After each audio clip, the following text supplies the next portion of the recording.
ಹಲವು ಬೇಡಿಕೆ ಈಡೇರಿಸುವಂತೆ ಒತ್ತಾಯಿಸಿ ರಾಜ್ಯ ರೈತ ಸಂಘ ಹಾಗೂ ಹಸಿರು ಸೇನೆ ಕಾರ್ಯಕರ್ತರು ಶಿರಸಿ ತಾಲೂಕಿನ ದಾಸನಕೊಪ್ಪದಲ್ಲಿ ರಾಷ್ಟ್ರೀಯ ಹೆದ್ದಾರಿಯಲ್ಲಿ ಸಂಚಾರ ತಡೆದು ಮಂಗಳವಾರ 3 ಗಂಟೆಗಳಿಗೂ ಅಧಿಕ ಕಾಲ ಪ್ರತಿಭಟಿಸಿದರು.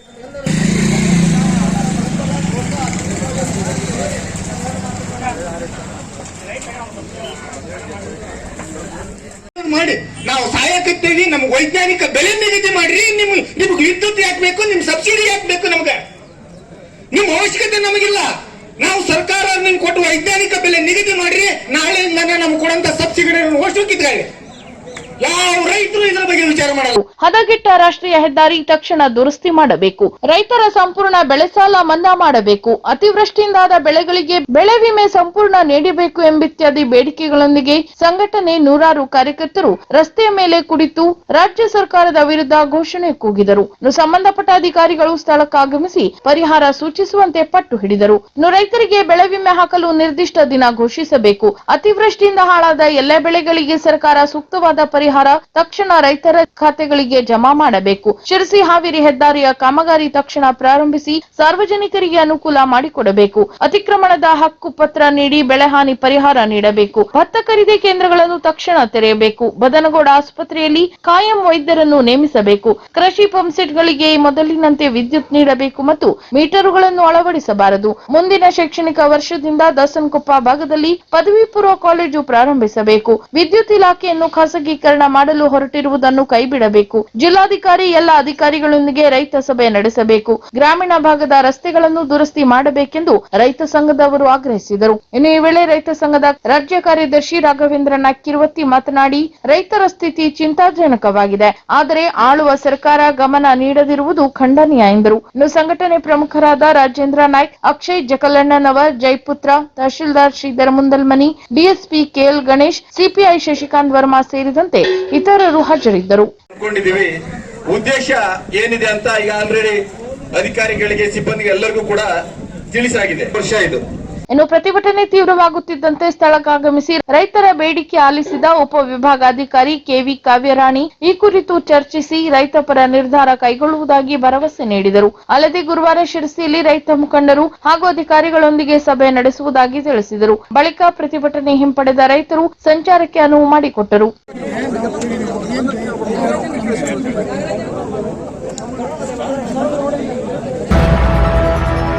ಕಾರವಾರ ಶಹರ ಪೊಲೀಸ್ ಠಾಣಾ ವ್ಯಾಪ್ತಿಯಲ್ಲಿ ಹಗಲು ಮನೆಗಳ್ಳತನ ಮಾಡುತ್ತಿದ್ದ ರಾಜ್ಯ ಮತ್ತು ಅಂತಾರಾಜ್ಯಗಳ 128 ಪ್ರಕರಣಗಳಲ್ಲಿ ತಲೆಮರೆಸಿಕೊಂಡಿದ್ದ ಕುಖ್ಯಾತ ಮನೆ ಕಳ್ಳನನ್ನು ಪಂಜಾಬ್ ರಾಜ್ಯದ ಅಮೃತಸರದಲ್ಲಿ ಬಂಧಿಸಿ 34.026 ಗ್ರಾಂ ಬಂಗಾರ ಹಾಗೂ 3 ಲಕ್ಷ ರೂಪಾಯಿ ನಗದು ವಶಪಡಿಸಿಕೊಳ್ಳಲಾಗಿದೆ. ಇನ್ನು ದಕ್ಷಿಣ ಬೆಂಗಳೂರು ಹಾಲಿ ಹೊನ್ನಾವರ ತಾಲೂಕಿನ ದುರ್ಗಾಕೇರಿ ನಿವಾಸಿ ಸಮೀರ್ ಸತ್ಪಾಲ್ ಶರ್ಮಾ ಬಂಧಿತ ಆರೋಪಿಯಾಗಿದ್ದಾನೆ. ಡೈನಾಮಿಕ್ ಎಸ್ಪಿಎಂ ನಾರಾಯಣ್ ಇವರ ಸಮರ್ಥವಾದ ಮಾರ್ಗದರ್ಶನ, ಪೊಲೀಸ್ ಉಪಾಧೀಕ್ಷಕರಾದ ಎಸ್ವಿ ಗಿರೀಶ್ ನೇತೃತ್ವ ನಡೆದ ಕಾರ್ಯಾಚರಣೆಯಲ್ಲಿ ಸಿಪಿಐ ರಮೇಶ್ ಹೂಗಾರ್ ಇನ್ನಿತರ ಸಿಬ್ಬಂದಿಗಳು ಪಾಲ್ಗೊಂಡಿದ್ದರು. ಇನ್ನು ಕಾರ್ಯಾಚರಣೆಯಲ್ಲಿ ಭಾಗವಹಿಸಿದ ಅಧಿಕಾರಿ ಮತ್ತು ಸಿಬ್ಬಂದಿಗಳನ್ನು ಶ್ಲಾಘಿಸಿ ಪ್ರಶಂಸಿಸಲಾಗಿದೆ.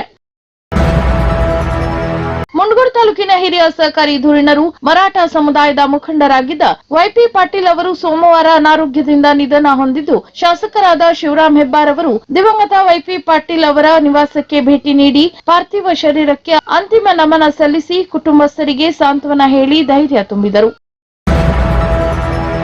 ಉತ್ತರ ಕನ್ನಡ ಜಿಲ್ಲಾ ಪತ್ರಿಕಾ ಮಂಡಳಿಯ ಸುವರ್ಣ ಮಹೋತ್ಸವ ಸಮಾರಂಭ 2025 ಜನವರಿ 19ರಂದು ನಡೆಯಲಿದೆ. ರವಿವಾರ ಹೊನ್ನಾವರದಲ್ಲಿ ನಡೆದ ಸಂಘದ ಜಿಲ್ಲಾ ಕಾರ್ಯಕಾರಿಣಿ ಸಭೆಯಲ್ಲಿ ಸಮಾರೋಪ ಸಮಾರಂಭದ ದಿನಾಂಕ ನಿಗದಿಪಡಿಸಲಾಯಿತು. ಇನ್ನು ಸಂಘದ ಅಧ್ಯಕ್ಷ ಜಿ ಸುಬ್ರಾಯ್ ಭಟ್ ಬಕ್ಕಳ ಅವರ ಅಧ್ಯಕ್ಷತೆಯಲ್ಲಿ ನಡೆದ ಸಭೆಯಲ್ಲಿ ಸಮಾರೋಪ ಸಮಾರಂಭದ ಕುರಿತು ಚರ್ಚಿಸಿ ವಿವಿಧ ಸಮಿತಿಗಳನ್ನು ರಚಿಸಲಾಯಿತು. ಆರ್ಥಿಕ ಸಂಪನ್ಮೂಲ ಕ್ರೋಢೀಕರಣ, ಸ್ವಾಗತ ಸಮಿತಿ, ಆಟೋಪಚಾರ ಸಮಿತಿ, ಪ್ರಚಾರ ಸಮಿತಿ ಸೇರಿದಂತೆ ಅನೇಕ ಸಮಿತಿ ರಚಿಸಿ ಈ ವೇಳೆ ಚರ್ಚಿಸಲಾಯಿತು. ಇನ್ನು ಸುವರ್ಣ ಮಹೋತ್ಸವದ ನಿಮಿತ್ತ ಸ್ಮರಣ ಸಂಚಿಕೆ ಹೊರತರಲು ನಿರ್ಧರಿಸಲಾಗಿದ್ದು, ಸಂಘದ ಈವರೆಗಿನ ಚಟುವಟಿಕೆಗಳು, ಇತಿಹಾಸ, ತಾಲೂಕಾ ಸಂಘಗಳ ಕುರಿತು ಲೇಖನ ಒಳಗೊಂಡಂತೆ ಉಪಯುಕ್ತ ಮಾಹಿತಿ ಸಂಗ್ರಹದ ಕುರಿತು ಚರ್ಚಿಸಲಾಯಿತು. ಇನ್ನು ಸಮಾರೋಪ ಸಮಾರಂಭಕ್ಕೆ ಕಾಲಾವಕಾಶ ಕಡಿಮೆ ಇದ್ದು, ಜಿಲ್ಲಾ ಸಂಘದ ಪದಾಧಿಕಾರಿಗಳು, ಕಾರ್ಯಕಾರಿಣಿ ಸದಸ್ಯರು ಹಾಗೂ ಎಲ್ಲಾ ತಾಲೂಕಾ ಸಂಘಗಳ ಅಧ್ಯಕ್ಷರುಗಳು ಕಾರ್ಯಕ್ರಮ ತಯಾರಿಯಲ್ಲಿ ಕೈಜೋಡಿಸುವಂತೆ ಸಭೆಯಲ್ಲಿ ಸೂಚಿಸಲಾಯಿತು. ಅಂತೆಯೇ ಶ್ಯಾಮರಾವ್ ದತ್ತಿ ನಿಧಿ, ಅಜ್ಜಿಬಳ ಪುರಸ್ಕಾರ ಪುರಸ್ಕಾರಕ್ಕೆ ಆಯ್ಕೆಯಾದವರಿಗೆ ಪ್ರಶಸ್ತಿ ಪ್ರದಾನ, ಪತ್ರಿಕೋದ್ಯಮದ ಕುರಿತು ಗೋಷ್ಠಿ ಹಮ್ಮಿಕೊಳ್ಳಲು ಸಭೆ ಒಪ್ಪಿಗೆ ಸೂಚಿಸಿತು. ಅಂತೆಯೇ ಸುವರ್ಣ ಮಹೋತ್ಸವ ಸಮಿತಿ ಗೌರವಾಧ್ಯಕ್ಷರಾದ ಹಿರಿಯ ಪತ್ರಕರ್ತ ಜಿಯು ಭಟ್ ಹೊನ್ನಾವರ ಸಭೆಯಲ್ಲಿ ಪಾಲ್ಗೊಂಡು ಸಲಹೆ ಸೂಚನೆ ನೀಡಿದರು. ಇನ್ನು ಜಿಲ್ಲಾ ಸಂಘದ ಕಾರ್ಯದರ್ಶಿ ಸುಮಂಗಲ ಹೊನ್ನೆಕೊಪ್ಪ, ಉಪಾಧ್ಯಕ್ಷರಾದ ನಾಗರಾಜ್ ಭಟ್ ಕೆಕ್ಕಾರ್, ಭವಾನಿ ಶಂಕರ್ ನಾಯ್ಕ್, ರಾಜ್ಯ ಸಮಿತಿ ಸದಸ್ಯ ಬಸವರಾಜ್ ಪಾಟೀಲ್, ಕಾರ್ಯಕಾರಿಣಿ ಸದಸ್ಯರಾದ ಮಾರುತಿ ನಾಯ್ಕ್, ರಾಧಾಕೃಷ್ಣ ಭಟ್, ಪ್ರಭಾವತಿ ಗೋವಿ, ಫಯಾಜ್ ಮುಲ್ಲಾ, ಪತ್ರಿಕಾ ಮಂಡಳಿ ಕಾರ್ಯದರ್ಶಿ ಪ್ರದೀಪ್ ಶೆಟ್ಟಿ, ಹೊನ್ನಾವರ ತಾಲೂಕು ಸಂಘದ ಅಧ್ಯಕ್ಷ ಸತೀಶ್ ತಾಂಡೇಲ್, ಕಾರ್ಯದರ್ಶಿ ವಿಶ್ವನಾಥ್ ಸಾಲ್ಕೋಡ್, ಸಂಘದ ಪದಾಧಿಕಾರಿಗಳು ಮತ್ತು ಸದಸ್ಯರು, ಮುನಗೋಡು ತಾಲೂಕು ಸಂಘದ ಅಧ್ಯಕ್ಷ ಶಾಂತೇಶ್ ಕುಮಾರ್, ಅಂಕೋಲಾ ತಾಲೂಕು ಸಂಘದ ಅಧ್ಯಕ್ಷ ಅರುಣ್ ಶೆಟ್ಟಿ ಸೇರಿದಂತೆ ಮುಂತಾದವರು ಸಭೆಯಲ್ಲಿ ಪಾಲ್ಗೊಂಡಿದ್ದರು. ಸಂವಿಧಾನ ದಿನಾಚರಣೆ ಪ್ರಯುಕ್ತ ಜಿಲ್ಲಾ ಬಿಜೆಪಿ ಕಾರ್ಯಾಲಯದ ಪಂಡಿತ್ ದೀನದಯಾಳ್ ಭವನದಲ್ಲಿ ಸಂವಿಧಾನ ಸಮರ್ಪಣಾ ದಿನವನ್ನು ಆಚರಿಸಲಾಯಿತು. ಈ ವೇಳೆ ವಿಧಾನ ಪರಿಷತ್ ಸದಸ್ಯರಾದ ಶಾಂತಾರಾಮ್ ಸಿದ್ದಿ, ಮುಖ್ಯ ವಕ್ತಾರರಾಗಿ ಚಿಕ್ಕಮಗಳೂರು ಬಿಜೆಪಿ ಜಿಲ್ಲಾ ಪ್ರಧಾನ ಕಾರ್ಯದರ್ಶಿ ನರೇಂದ್ರ, ಬಿಜೆಪಿ ಉತ್ತರ ಕನ್ನಡ ಜಿಲ್ಲಾ ಪ್ರಧಾನ ಕಾರ್ಯದರ್ಶಿ ಶಿವಾಜಿ ನರ್ಶಾನಿ, ರಾಜ್ಯ ಶಿಕ್ಷಣ ಪ್ರಕೋಷ್ಠ ಸಹ ಸಂಚಾಲಕರಾದ ಎಂಜಿ ಭಟ್, ಪ್ರಮುಖರಾದ ನಾಗರಾಜ್ ನಾಯ್ಕ್, ಜಿಲ್ಲಾ ಎಸ್ಸಿ ಮೋರ್ಚಾ ಅಧ್ಯಕ್ಷರಾದ ನಂದನ್ ಬೋರ್ಕರ್, ಎಸ್ಟಿ ಮೋರ್ಚಾ ಜಿಲ್ಲಾಧ್ಯಕ್ಷರಾದ ಶ್ರೀಕಾಂತ್ ಬಳ್ಳಾರಿ, ರಾಜ್ಯ ಮಹಿಳಾ ಮೋರ್ಚಾ ಕಾರ್ಯಕಾರಿಣಿ ಸದಸ್ಯರಾದ ಶ್ರೀಮತಿ ರೇಖಾ ಹೆಗಡೆ ಕಂಪ್ಲಿ, ಶಿರಸಿ ನಗರಸಭಾ ಅಧ್ಯಕ್ಷರಾದ ಶ್ರೀಮತಿ ಶರ್ಮಿಳಾ ಮದನ್ಗೆರೆ, ಜಿಲ್ಲಾ ಹಾಗೂ ಮಂಡಳ ಸ್ತರದ ಪದಾಧಿಕಾರಿಗಳು ಹಾಗೂ ಕಾರ್ಯಕರ್ತರು ಉಪಸ್ಥಿತರಿದ್ದರು. ರಾಮನಾಥ್ ಶೋರೂಮ್ ಉಡುಪಿಯ ಹೆಸರಾಂತ ಫರ್ನಿಚರ್ ತಯಾರಿಕಾ ಫ್ಯಾಕ್ಟರಿಯಿಂದ ನೇರ ನಿಮ್ಮ ಮನೆಗೆ ಕೊಂಡೊಯ್ಯುವ ಅವಕಾಶ. ಶಿರಸಿಯ ಹವಾಮಾನಕ್ಕೆ ಹೊಂದಿಕೊಳ್ಳುವ 100% ಗ್ಯಾರಂಟಿಯೊಂದಿಗೆ ನಮ್ಮ ಸೇವೆ ಈಗ ಶಿರಸಿ ನಗರದಲ್ಲಿ. Ramnath showroom, HKH compound, Hosapete ರಸ್ತೆ, ಶಿರಸಿ. ನಮ್ಮಲ್ಲಿ ಎಲ್ಲಾ ಬಗೆಯ wooden furniture, cushion furniture, wooden wardrobe, dining table, wooden cots ಗಳು ಲಭ್ಯ. ಯಾವುದೇ ಕಸ್ಟಮೈಸ್ಡ್ ಫರ್ನಿಚರ್ ಅನ್ನು ನಾವು ನಿಮ್ಮ ಮನೆಯ ಅಳತೆಗನುಗುಣವಾಗಿ ಮಾಡಿಕೊಡುತ್ತೇವೆ. ಅಲ್ಲದೆ ನಮ್ಮಲ್ಲಿ ಕರ್ಟನ್, ವಾಲ್ಪೇಪರ್ ಮಾಡಿಕೊಡಲಾಗುವುದು. ಎಲ್ಲಾ ಬಗೆಯ ಎಲೆಕ್ಟ್ರಾನಿಕ್ಸ್, ಮೊಬೈಲ್, ಲ್ಯಾಪ್ಟಾಪ್ ಉತ್ತಮ ಹಾಗೂ ಅತಿ ಕಡಿಮೆ ಬೆಲೆಯಲ್ಲಿ ದೊರೆಯುತ್ತದೆ. ಎಲ್ಲಾ ಬಗೆಯ ಫರ್ನಿಚರ್ಗಳು ಹಾಗೂ ಗೃಹೋಪಯೋಗಿ ವಸ್ತುಗಳು ಸೇರಿದಂತೆ ಜಗತ್ ಪ್ರಸಿದ್ಧ ಬ್ರ್ಯಾಂಡ್ಗಳು ಒಂದೇ ಸೂರಿನಡಿಯಲ್ಲಿ ಲಭ್ಯ.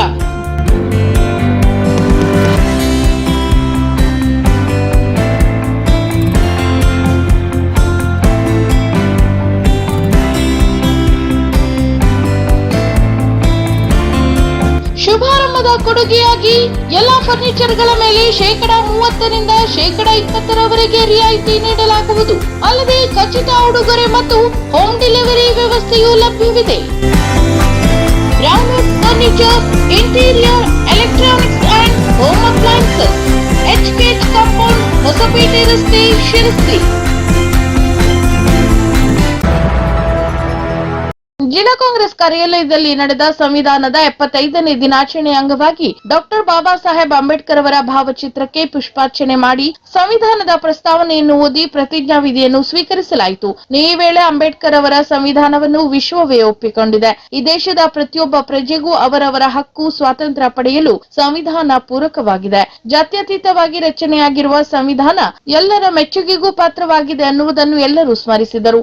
ಈ ವೇಳೆ ಬನವಾಸಿ ಬ್ಲಾಕ್ ಕಾಂಗ್ರೆಸ್ ಅಧ್ಯಕ್ಷರಾದ ಸಿಎಫ್ ನಾಯ್ಕ್, ಉತ್ತರ ಕನ್ನಡ ಜಿಲ್ಲಾ ಕಾಂಗ್ರೆಸ್ ಪರಿಶಿಷ್ಟ ಜಾತಿ ವಿಭಾಗದ ಅಧ್ಯಕ್ಷರಾದ ಬಸವರಾಜ್ ದೊಡ್ಮನಿ, ಶಿರಸಿ ಬ್ಲಾಕ್ ಕಾಂಗ್ರೆಸ್ ಪರಿಶಿಷ್ಟ ಜಾತಿ ವಿಭಾಗದ ಅಧ್ಯಕ್ಷರಾದ ಚಂದ್ರಕಾಂತ್ ರೇವಣ್ಕರ್, ಜಿಲ್ಲಾ ಉಪಾಧ್ಯಕ್ಷ ರಘು ಖಾನ್ನಡೆ, ಪರಿಶಿಷ್ಟ ಜಾತಿ ವಿಭಾಗ ಜಿಲ್ಲಾ ವಕ್ತಾರರಾದ ಅಮರ್ ನೇರ್ಲಕಟ್ಟೆ, ಕಾಂಗ್ರೆಸ್ ಪಕ್ಷದ ಮುಖಂಡರುಗಳಾದ ರಾಘು ಶೆಟ್ಟಿ, ಜಿಎಸ್ ಹಿರೇಮಠ್, ಉಮೇಶ್ ಪಾವಸ್ಕರ್, ವಿಠಲ್ ಪಾವಸ್ಕರ್, ನಾಗರಾಜ್ ಮುರುಡೇಶ್ವರ, ಸಾಮಾಜಿಕ ಜಾಲತಾಣಗಳ ಜಿಲ್ಲಾ ಅಧ್ಯಕ್ಷರಾದ ಪ್ರಸನ್ನ ಶೆಟ್ಟಿ, ಜಾನ್ಸನ್ ರಾಡ್ರಿಗೀಸ್ ಸೇರಿದಂತೆ ಮುಂತಾದವರು ಉಪಸ್ಥಿತರಿದ್ದರು. ನಮ್ಮ ಕಾಂಗ್ರೆಸ್ ಪಕ್ಷದ ಎಲ್ಲ ಹಿರಿಯರು ಮತ್ತು ಕಾಂಗ್ರೆಸ್ ಪಕ್ಷದ ಎಲ್ಲ ಮುಖಂಡರು ಸೇರಿ ಇವತ್ತು ಸಂವಿಧಾನವನ್ನ